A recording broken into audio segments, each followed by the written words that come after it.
we're jumping into something fun, sure to crack open the creative mind, the creative juices to get floating here. So we all know about traditional journaling. It takes time, but now we have a new way to journal, and it seems it will no longer be the unwanted chore. We're joined now by Hoeppner. All right, Megan, let's jump into this bullet journaling. Bullet journaling. What is that, first off?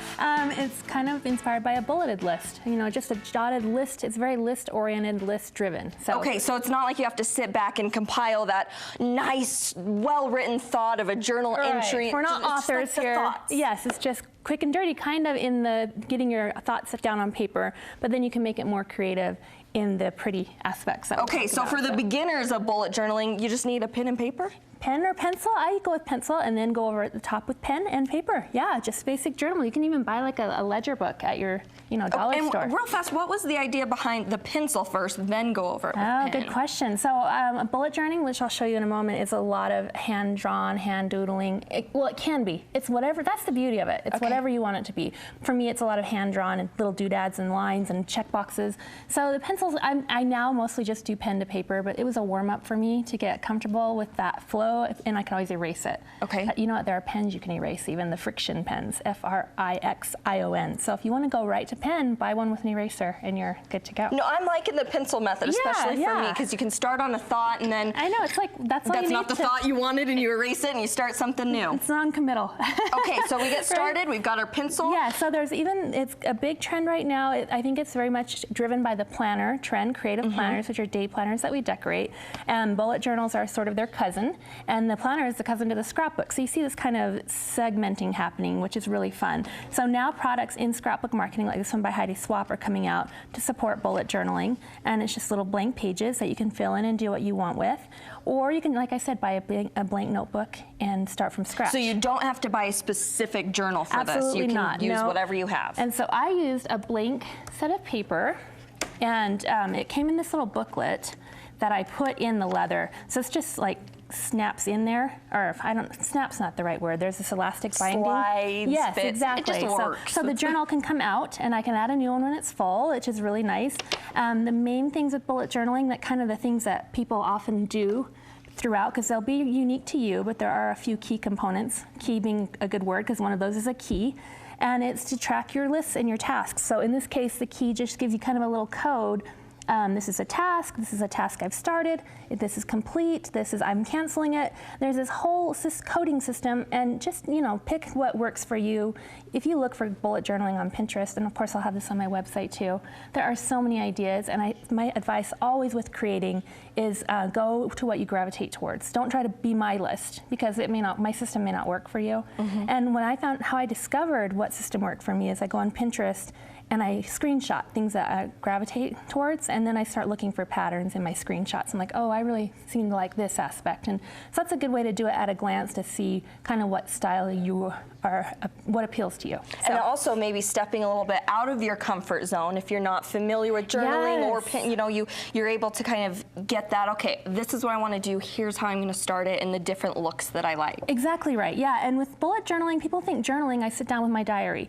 That's true, but bullet journaling, like I'll show you, is can be a little more visual. So basically it's any kind of list you want to do. Some people do it very much planner oriented, so my to-do list, my cleaning list, my appointment list. Others do more creative, which is, mine's a little bit of both. It's kind of a hybrid, so you'll see both. So here's a creative, this is an ideas list. And I doodled the light bulb, and then the light rays, I just jot down ideas I have throughout the day. So that's where it was nice to have a pencil, because I hand wrote that quote, I wrote those lines, and it's a little scary if you mess up. But like I said, it's not a huge deal. You kind of want it to look sloppy, because that's part of the charm, right? And when you look at this, it really does take the chore aspect of feeling like you have to write into a journal to something fun. It's inviting, exactly, yeah. And on this side, a love list is just like something every day that I love. This was so simple. I used a stencil. So if the idea of going right to the paper scares you, this is a stencil on the market by Heidi Swapp, and you can see I just put it down and traced my hearts. And then I did do the hand lettering with a list, but you could use letter stickers if that doesn't appeal to you. Colored it in with colored pencils, that's another go-to. So you can just go pen to paper, or you can dress it up. And these are ways to dress it up with some colored pencils. This one is more of a gratitude journal. So it's I've got sunshine on a cloudy day, and I've done washi tape to be my writing lines, and then I just write every day one thing that I'm grateful for. And it's good to start your day that way. You know, it gets your mind in a happy place. You sure could just do lined paper. I just, you know, grateful makes me think of sunshine and happiness, so I made a sun because I like to craft.